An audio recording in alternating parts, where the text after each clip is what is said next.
I'm just going to welcome you all to this evening to the start of our Anthroposophical Society on Southern Africa's conference, where our theme is exploring the foundation stone.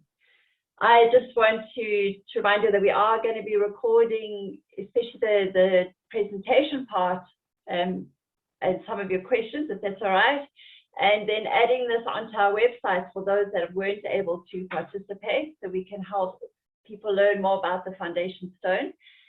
And before we get into the actual conference and going, I thought I'd just give you a bit of an overview of how this is going to work.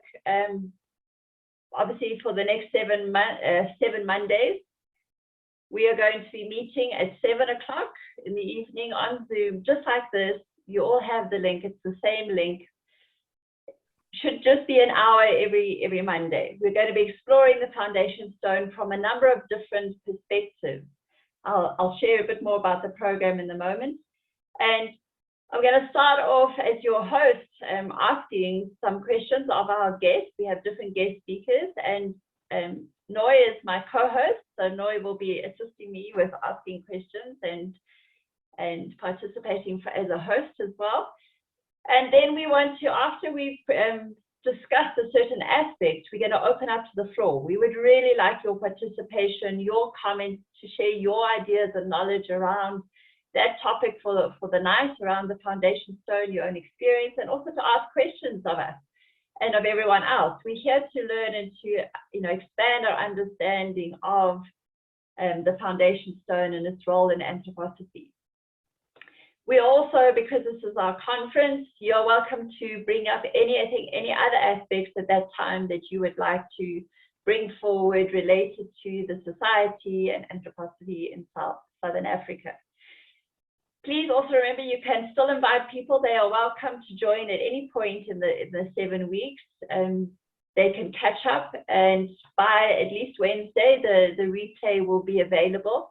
It will be on that same page. At the bottom of that page where you registered, there will be a new section that will appear the next day or two, and it will have links to the replays of our exploration.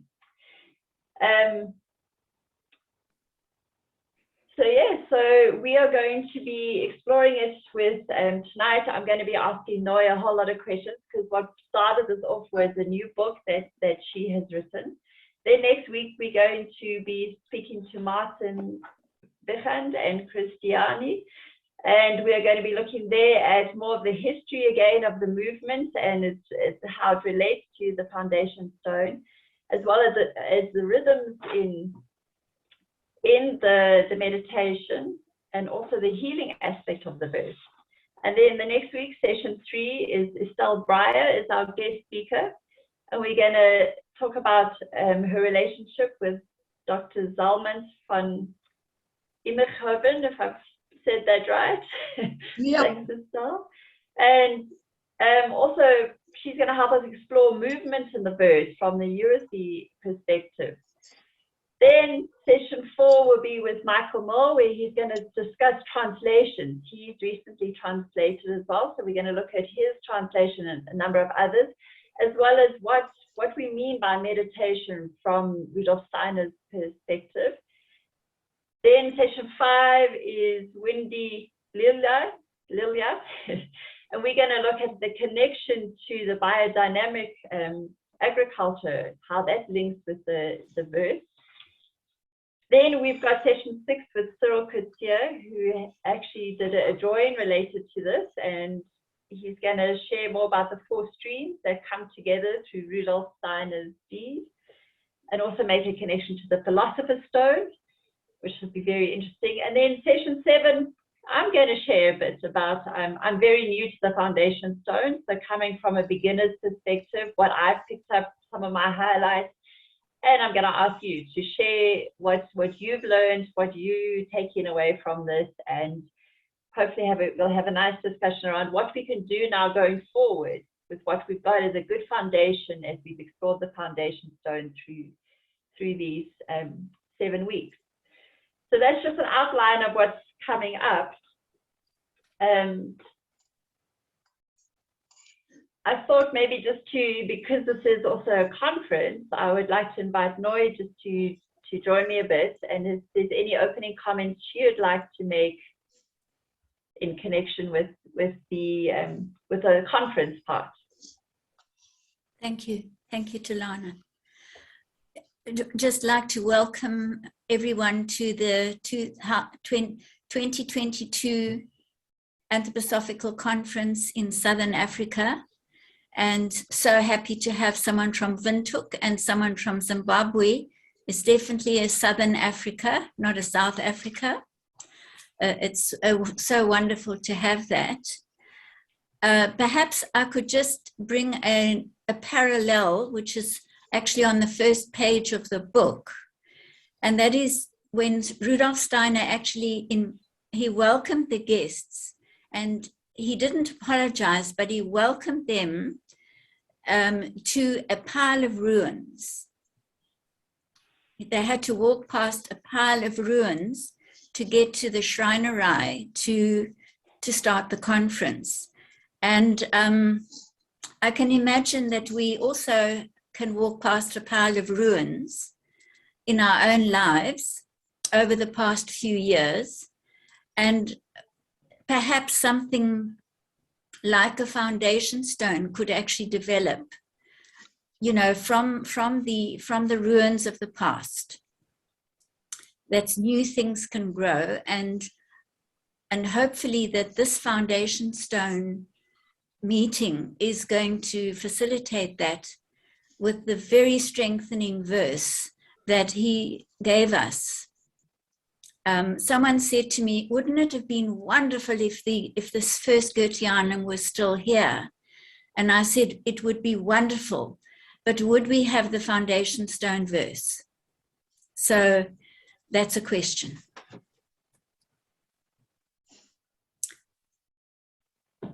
Thanks, Noi. So I suppose we can get going then with exploring more of the foundation stone with that question in our mind. And part of what I remember when you started introducing me to this, is you gave us the, let me just look here.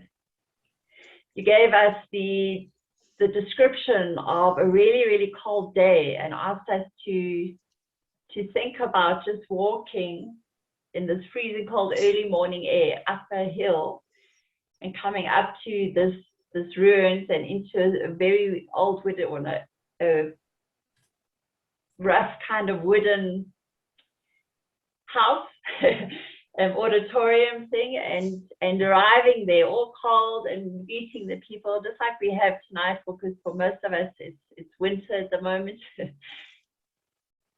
And meeting Rudolf Steiner there and the others, and hearing the verse for the first time. So, and that was, as far as I understand, the foundation, or the start, the founding of the Anthroposophical Society in 1923. And we are just coming up to that centenary. It's almost 100 years by next year. And to celebrate the mark of this celebration, this 100-year mark, Noi has written a book, and that is what actually sparked off of this whole idea of having this discussion. So Noi, I think for those of us that are new to it, and maybe just to make sure that we explain what we mean, because I think a lot of people in anthroposophy, especially if you studied it for a while, you understand what we mean by the foundation stone. But maybe if you could just explain a bit about what it is. What is the foundation stone, and why is it so significant for us here? And maybe just a bit about Rudolf Steiner and anthroposophy, just to give us a really good foundational context within which we can then discuss going forward.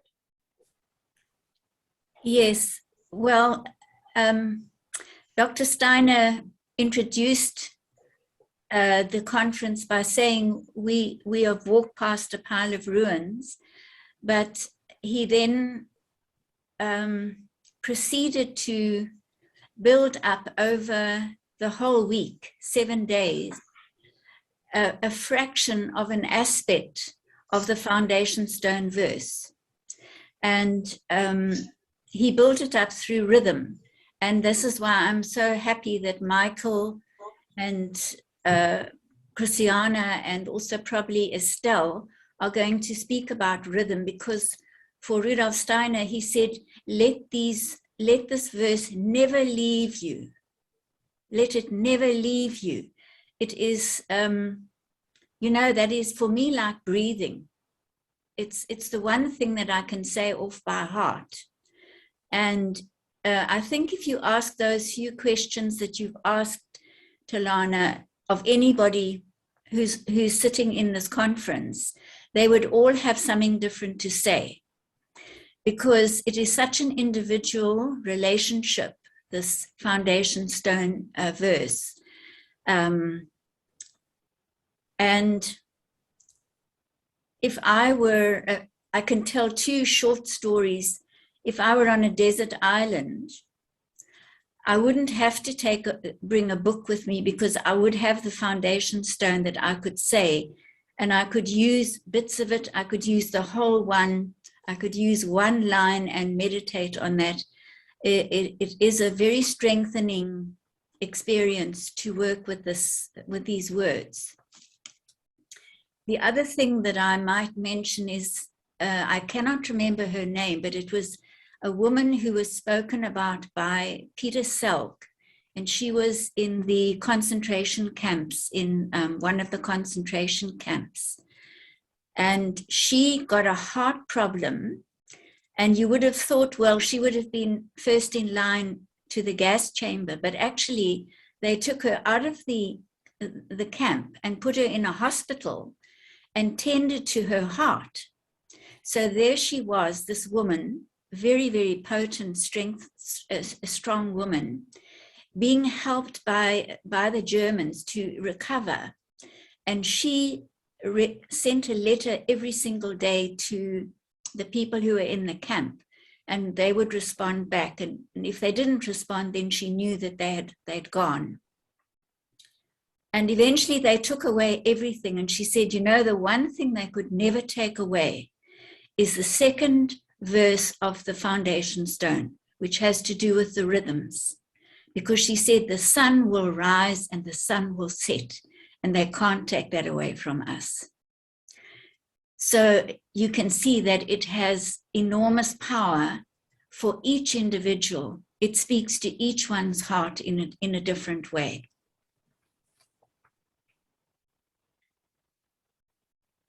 So thanks, Noy. Maybe just to give us a bit of background, because you are our guest speaker for tonight.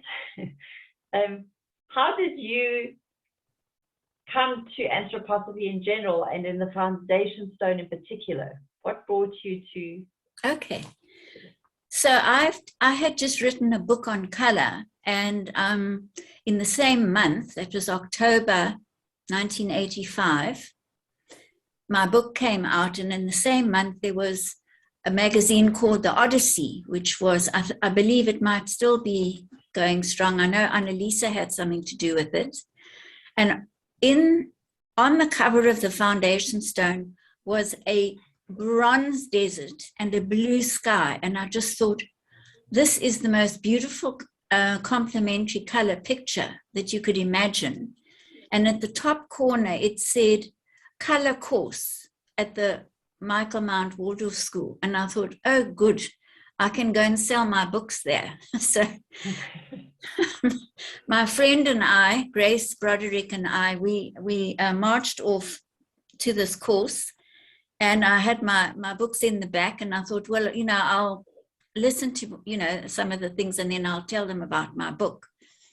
And as we walked in the gate, we heard Sue McCabe saying, I hate people who try and make money out of color. That was those were the first words that I heard. So I thought, oh, well, my book's not going to go down here. So we paid our money. So Grace and I decided to stay on for the workshop.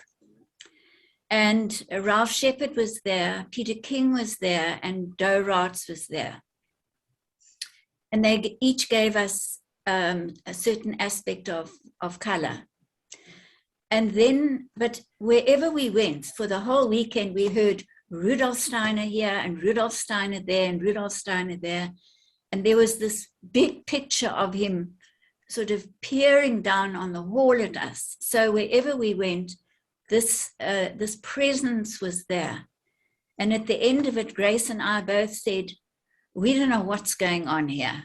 So we went to Doe and we said, we don't know, we can't even pronounce the word anthroposophy, so we don't really know what's going on. So he said, tell you what, come to the review on Monday night and you'll know what's going on. So we went to the review and we met Stan Ma at the door, and he gave us a diatribe of what anthroposophy was, and Grace and I looked at each other and thought, should we run now or do we stick it out? Because we just thought we don't know what we're getting into here. Because Stan Ma was a wordsmith, and I think he sort of embellished everything.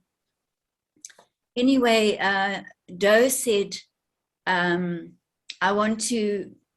you must come to my performance. And I said, so when is it? He said, I don't know.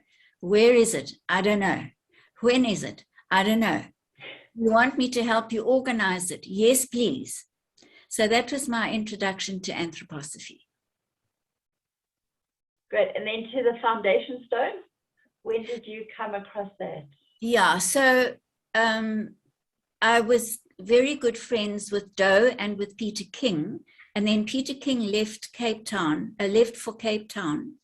And he said to Ludmilla, you need to make sure that noise, spiritual nourishment is taken care of. It was a hell of a thing to ask someone to do. Anyway, Ludmilla picked it up and she nurtured me. And one day I said to her, what is this foundation stone that you're always talking about? So she said, would you like to come and see?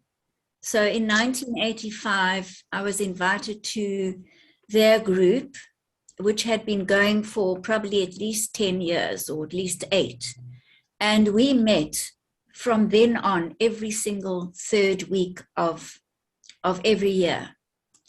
And this was my main, we would read the rhythm of the day, whichever rhythm it was time for.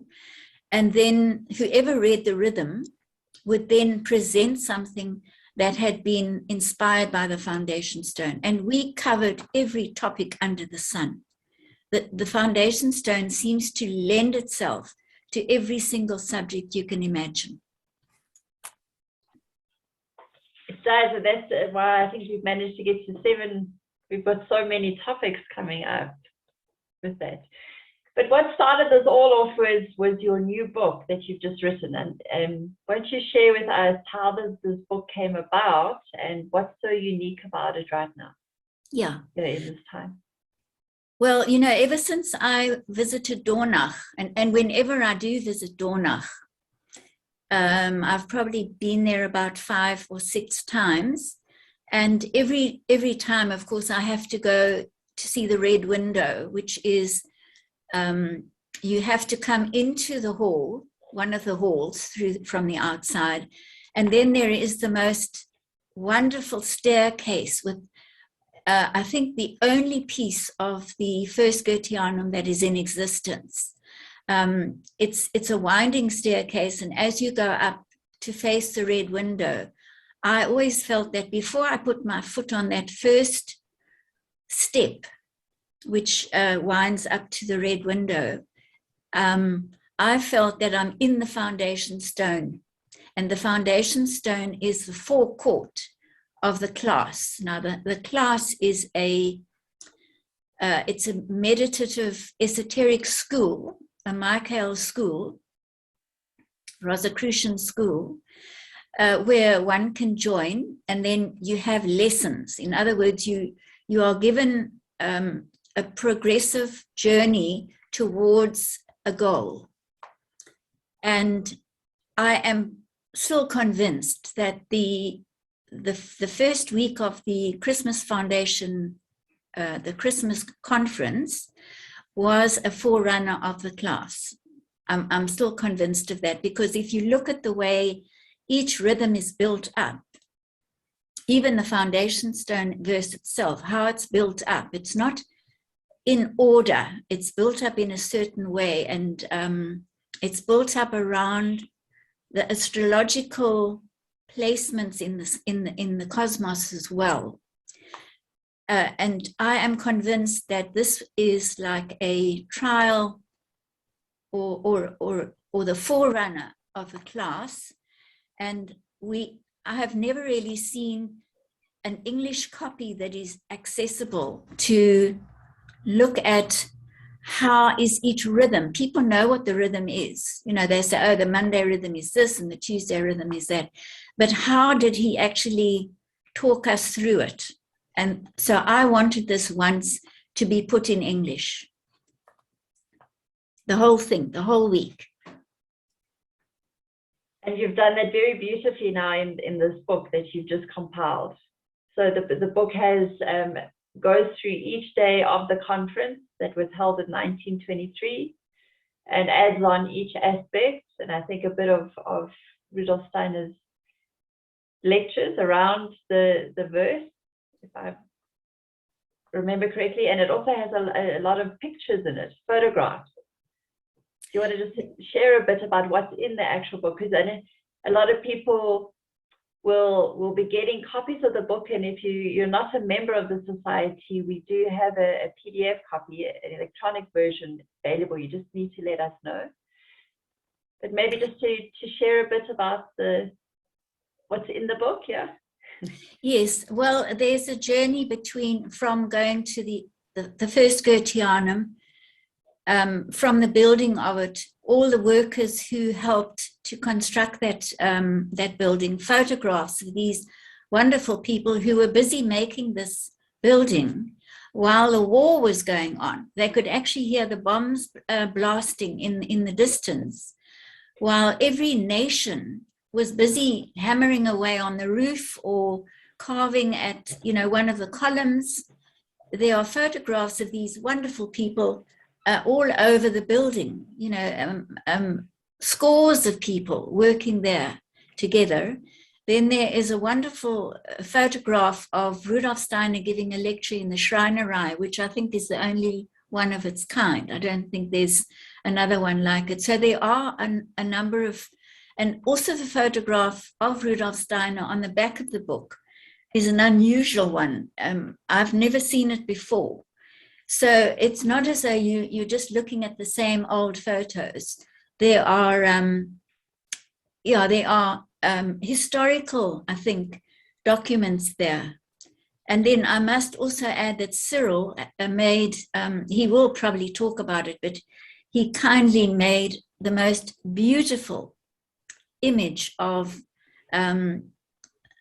what he could make of the foundation stone verse, because I just said to him, could you make something that can go next to the foundation, the introduction to the foundation stone?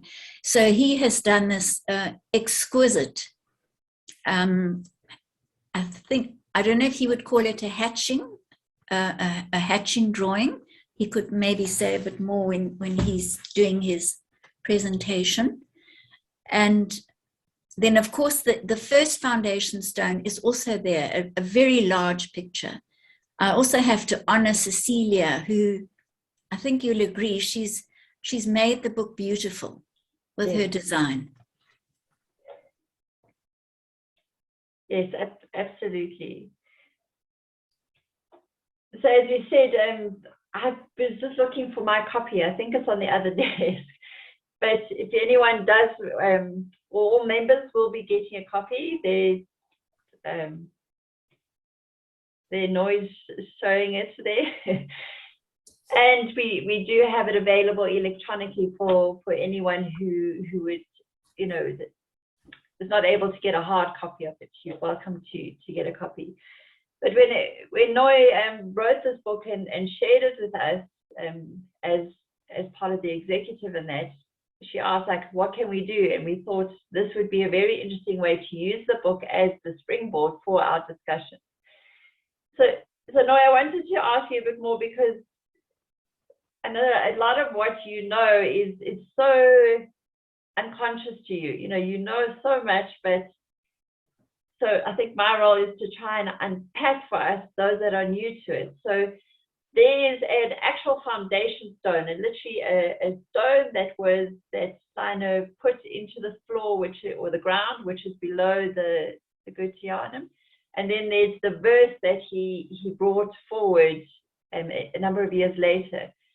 And so just that's why the verse has foundation stone. It's called a stone, but it's not actually. It's like a collection of words, a very and we're going to be over the next few weeks unpacking aspects of the verse and why it's so interesting the way it's written and what's in it.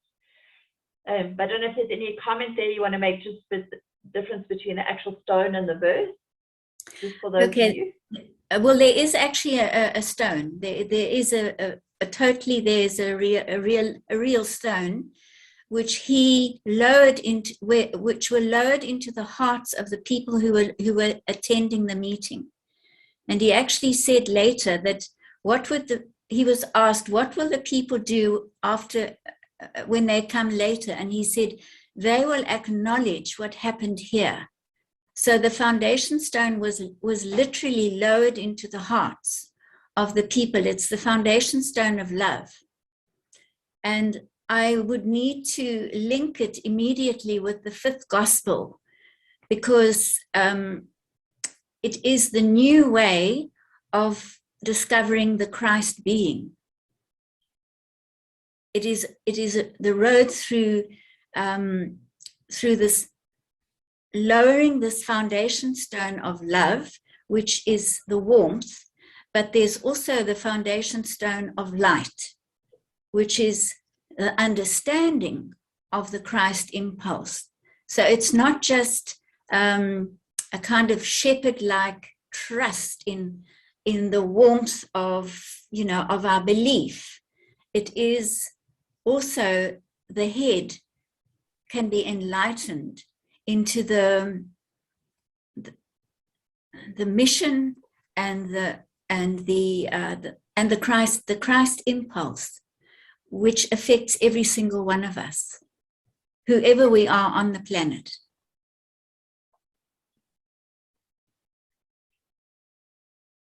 Okay, so what we're saying in there is there was an actual stone that is in the foundation of the building that has its place to play, but at the same time, this verse, which was placed into our hearts, or the people that were there, and those and us that are coming after the people that were there in 1923, is a verse that helps us to learn about and access the Christ impulse. Yes. You see, there's also, this will be a contentious thing that I'm going to say now, but so what? After working with Cheryl and Gillian and Rob and Felicity for a long time, and of course with Ludmilla from the beginning, the question used to come up: who is asking? Who is saying human soul or soul of man? Who's saying that? There's an exclamation mark at the end of that. It's a kind of cry. It's not a question, and it's a confrontation. And there was a time recently that Michiel, and in a conversation, said that it is actually the dead who are speaking to us. And you see, I'd been working with the foundation stone for 30 years, and this was a completely new thought for me. So the foundation stone is not there. It's a living consciousness that has light and warmth in it. And we can radiate that. We can radiate that. And probably the linking that to the fifth gospel, where there is this path towards a knowledge of the Christ, as well as the foundation stone of love, of the warmth of the Christ being. So for me, it's got these two aspects to it, the thinking aspect and the feeling aspect. And then, of course, the doing of the two, doing these things, so that good can become from the ruins that we're standing in. Yeah, so I mean, every time I start asking questions and exploring it, you can just see there's so much depth to it. So there's one question that's just come through to me, just to try and clarify what we mean by rhythm. And I know it's a question I took a while to try and understand. And so we will get copies. If anyone hasn't seen the foundation stone, please just get in touch with us so we can send you a copy so you can actually see the verse and have it with you as you work through this, through the next few weeks. But it's rhythm as in the way it's written and the way it repeats itself in certain structure. There's a structure to it that has a rhythm. That's what we're meaning. Can I ask you to hold that question for 2 weeks and 3 weeks and 4 weeks, because that is such a huge topic. Yeah, and I am not the one to speak about that. And we are touching on it with other people. I just thought maybe just to give a sense. So for me, that the rhythm's got something to do with the structure of the way it was written. But let's carry that over and well, I suppose from my perspective, rhythm has got something to do with when you do it and when you have an interval, and when you do it and when you have an interval. So you've got a kind of breathing. For me, that, I mean, also you can say da da da da da da da da da da da da. You know, that could also be a rhythm. But for me, the rhythm I'm trying to explore is this breathing of the in between, the living in between the words and the not words. It's quite difficult. This is one of the reasons why I wanted these 7 sessions, so that someone like Michael and Christiana can help us with these. Well, there we go. Got a good intro to the next session. So great. So you've written this book, and it's also written with each day of the conference, leading up to Christmas Day. How come you wrote it like that, and not just the entire verse and some commentary about it? Okay, I wanted us to experience being in Dornach in 1923. I wanted us to go through those days, actually experience those days through the words of Rudolf Steiner.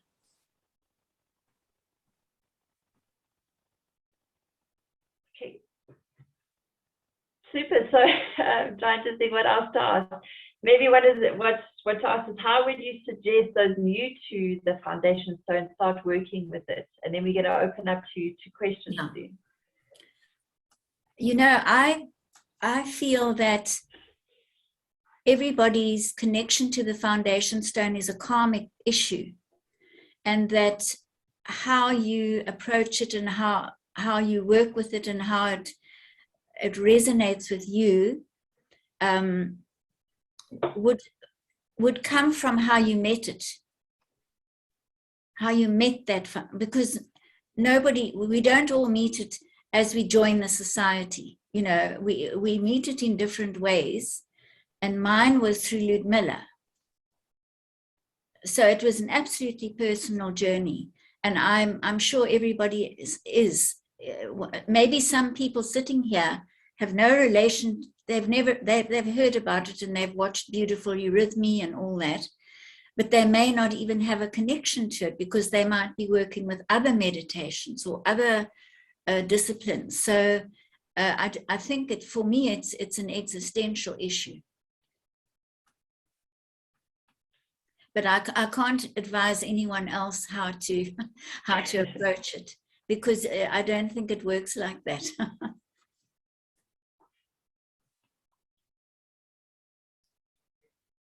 Okay. Well, then I wanted to end off just with something a bit more personal for you, and then we'll open up to everyone asking questions and sharing a bit more and asking maybe about the book. But is there a verse or line that really stands out for you or has personal significance in the verse, and why?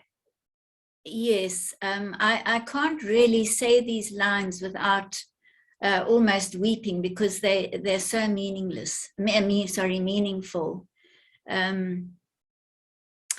At the turning point of time, the spirit light of the world stepped into the earthly stream of being.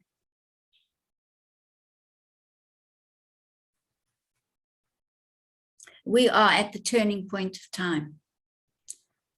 There was another turning point of time when the spirit light stepped into the earthly stream of being and is still there. That is existential for me to work with.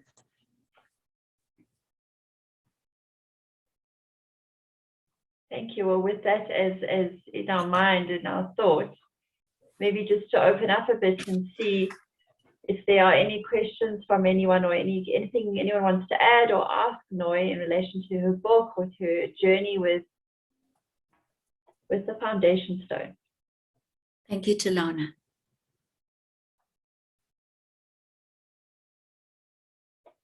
So you're welcome to unmute yourself or put your hand up. There's a little function where you can put your hand up, and we can then see if there's anyone who has a question or comment. Because we really would like it to be a discussion. Hopefully I've asked a few questions and got a few points for us to start pondering.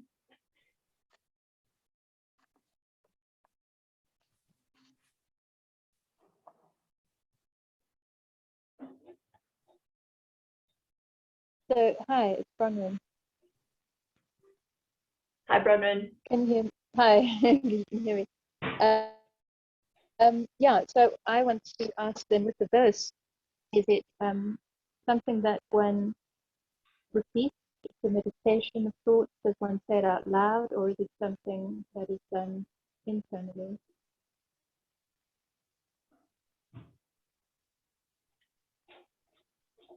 Noi, did you hear that? So is it a Yes, meditation? Yeah.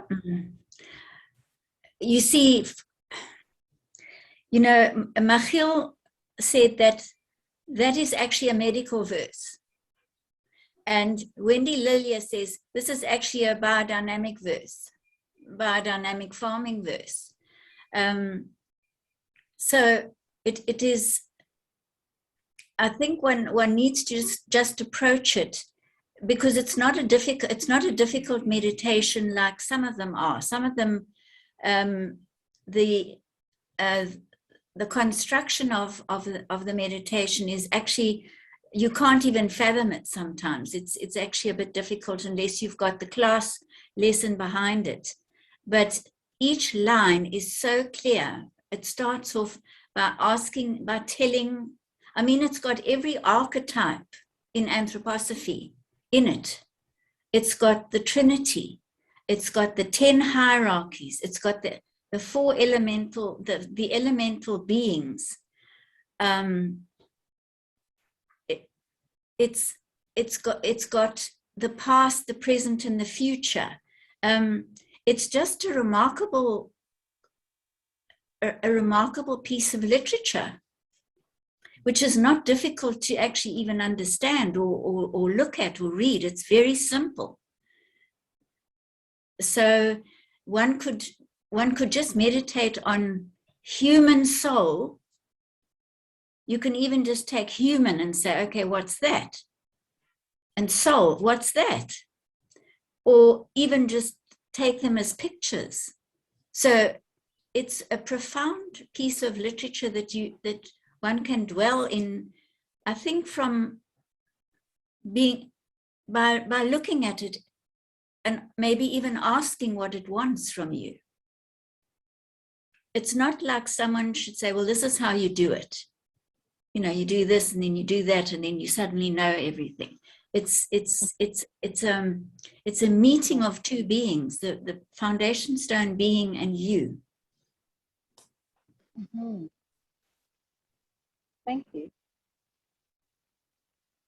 And also in session 4, we're going to speak to Michael Merle, not only about the translation aspects of the foundation stone, but the meditation aspect. So we will cover that in more detail in how anthroposophy sees meditation and specifically how that would apply to this verse. It's a wonderful question. Mm. Sorry, I just don't know if I'm... Go, Gillian. Yes, go, Gillian. Just to say, because one of the talkings with Michiel in the last months was, as I remember, a kind of almost an entreaty from him to speak it out loud. Mm. I'm not saying that was just the foundation stone, it could have been the rhythms. But he really brought out in his way, unique way, the change or the difference or what one was doing when one spoke out loud or when one did not, and being in that kind of conversation or communication. The other thing I did when you were asked, Linoia, about what was the most, when you brought, what's the most thing that the words and things that, and you brought the turning point of time. So in my mind, immediately, I thought you were going, I said to myself, practice, which is a very different, which is different. I mean, because actually everything can be penetrated over and over a million times. But that's, I think, I can't say that was the most important for Michiel at all, but out of all the years of work, that's what, can I say, surfaced the most strongly in many ways for me was this, and as moving, as you said, the turning point of time, this entreaty. I always hear it as an entreaty, not as a command or anything, to practice. And that huge shift that anthroposophy makes through the Christmas foundation stone and the foundation stone is the shift from taking in information, from being knowledgeable, from understanding huge amounts of everything, to this complete shift into the practicing and the regrowing into anthroposophy through the practicing and our own experiences can also be in part, obviously it was very enriching, the sharing of our own experiences.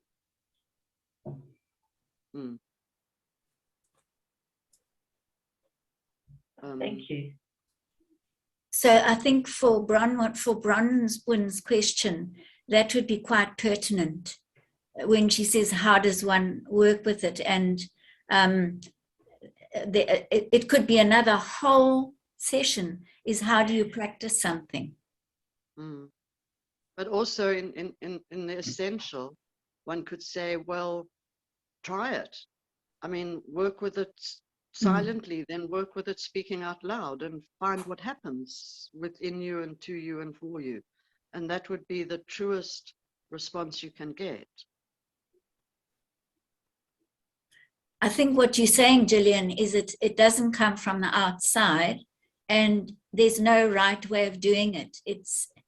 You meet it, you meet this being. Yeah, something happens. If I speak it out loud to myself, something happens differently from when I say it silently. And for everybody, it might be a little bit different or worded differently. It's very hard to come from experience to words that are true or accurate. There's a great bridge towards that. But the whole foundation stone is around this, coming through your own experience, practicing, finding out. I think for me, it was the working with Michiel over the many years was, extraordinary in many ways. But what one of the things that was very uncomfortable uncomfortable and enriching and liberating and imprisoning for me was re-looking and rehearing things out of anthroposophy that I assumed I understood, including, as you say, the foundation stone, which one can glide through quite easily. But this, I'm using the word assuming, it might not be quite correct, but this assuming that I've understood, that I feel I always have had a yes to it, and that was enough. And this was now starting a completely new unpacking and penetrating everything to find what I didn't or needed to find in a new way, which is the new shift that anthroposophy is asking. Thanks. So what I'm getting is it's very experiential. And yes, I'm just going to go to you, Grant, and then I think Wilfred also had his hand up. So Grant, over to you. Yes, there is so much in anthroposophy, and just as one says, what is your favorite chapter or line from the Bible, or what is your favorite line of Shakespeare? So one can look at the foundation stone. Obviously, meditation alone is a very intimate thing, and I think it's important to find something that works for you, so that one works on it till it works for you. The other thing is just to say that at this Christmas conference, many other things happened as well, which were very important for anthroposophy. That's it. Thank you. Yeah, in a way, I will link to what everybody before me had said in different ways. Noi, I particularly appreciated that you brought your personal encounter, your first encounter with the verse. And I just want to link to that because also what's been said of it being spoken rather than read. And just to, very quickly, it is, of course, the fourth verse. I heard it, I was in my, more than 40 years ago, I was a youngster in England, in Canterbury. And the teachers had the ward of teachers had roped me in, they needed another shepherd. But I knew nothing. I was just going to act as a shepherd. And we were part of the company about to walk into the hall singing. But before we set off, Chris Bennett, I don't know whether anybody knows Chris Bennett. He's English, but his wife is South African. Chris Bennett spoke the fourth verse. And I was in my early 20s, I think I was 22 or something. I was absolutely struck by the fourth verse. And I think I can still hear his voice because it came totally unprepared for me. I had no idea. And it took me, I think, some years before I met the first and second and third verse in reading. But the sounding of those words and the huge affirmation, for me it's an affirmation. The certainty in the affirmation of the fourth verse just rings beautifully in the spoken word. One shouldn't read it, one should speak it. So I concur with what was said. To hear it, somebody else speaking, or to speak it oneself, that to me is a wonder. Yeah, thank you all. Thank you, everybody. Thanks, Wilfred. So yes, we still have about 5 minutes. So if anyone else maybe would like to share how they found the verse, how did you come in your journey to the foundation verse? It'd be great to hear. Also, is there any other questions or comments? Jane? Tilana, I would just like to mention that I've been working with it on a daily basis now for some long time. And actually, eventually, you find you cannot read it silently. It demands to be spoken out. there's something about the essential meaning and the essential demand it makes on you, that you have to speak it out. You don't have to shout. You just have to speak it clearly, so that all the hierarchies mentioned can hear you, so that the elemental spirits can hear you. And it ends up by saying, may human beings hear it, which is a kind of wow moment, a clarion call out to everything in the world to hear what you have been saying. It's wonderful. Thank you, Jane. Thank you, Jane. Yeah, I'm really getting the sense of the power in this. Someone who's got it's called Charles's iPhone. I'm not sure who you are. You're welcome to speak. You've got your hand up.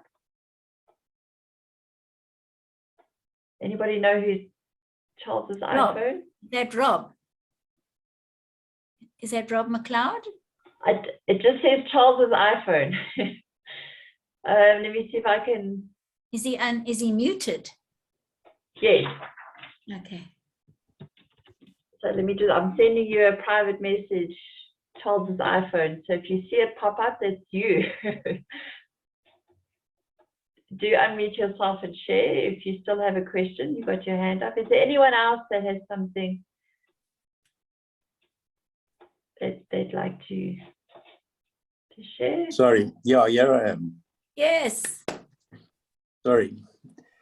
No, I couldn't connect on my other computer, so I had to use my phone. So Wilfred was saying about you have to speak it, not read it. What's the difference? Try it and see. Try and see. Yes. What do you mean try and see? You can't. You recite it and you.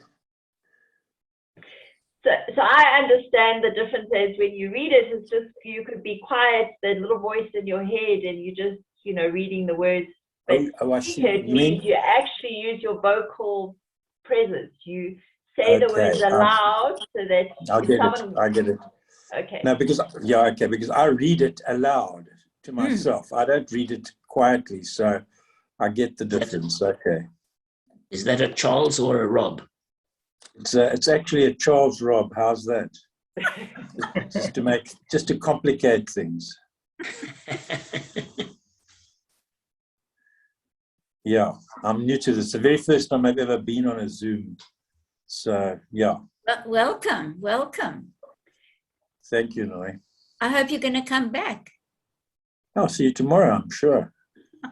Took me half an hour to connect, but anyway. Yeah. Well, we will be continuing next week. So is there any other last comments?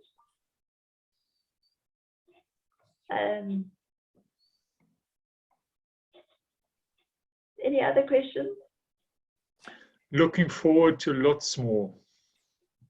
Yes.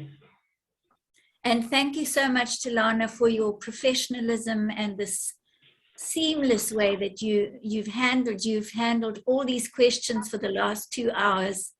She's been trying to shovel soup down her throat while she's been people saying, I can't get in.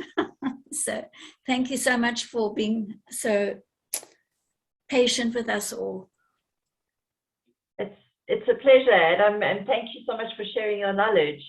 I, as someone who's new to the foundation tone in particular, I've been learning about anthroposophy for a few years, have always been wondering, and I think it was also Ludmilla who started talking about the foundation stone. That's how I first heard the term. So Ludmilla, keep talking. You're introducing a lot of people to the foundation stone. So I just want to maybe sum up for tonight that tonight we wanted to just get a sense of the complexity of this verse, that there's so much diversity in it, there's so much depth to it, warmth and light. It covers so many aspects of anthroposophy, of our world today. And it's as significant today as it is, as it was in 1923. And the part that I think I wanted to highlight, I'm not sure if I got it across, so I'm going to just say it in my own words now, Noi, is to thank you for this book, because it started the conversation. And having read it, I got one of the pre-copies to prepare. It really has some wonderful photos in it, so have a look at it. But it also gave me a good sense of, in 1923, starting from those people walking up the hill in the freezing cold snow to this dilapidated building, the ruins next to it, all wooden, and hearing Rudolf Steiner officially really start and I think we're going to go into more detail next session, but start the Anthroposophical Society, and how each day he added on a part of the foundation verse, such that by the end we had this amazing whole verse. That's how I understand it.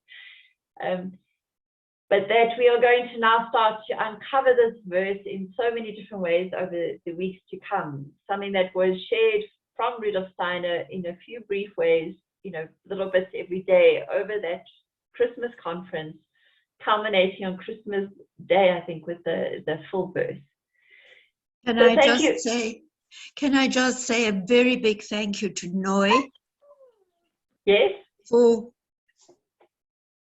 getting us together in this new community. I think it's wonderful. Thank you, Noi. And I would just like to say that there's someone from Montenegro here tonight.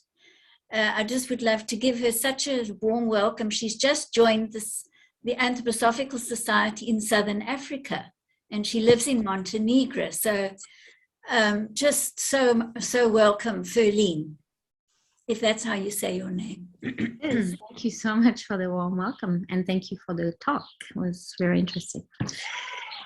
Thank you. Super. Well, then we will be meeting again next Monday night at 7 o'clock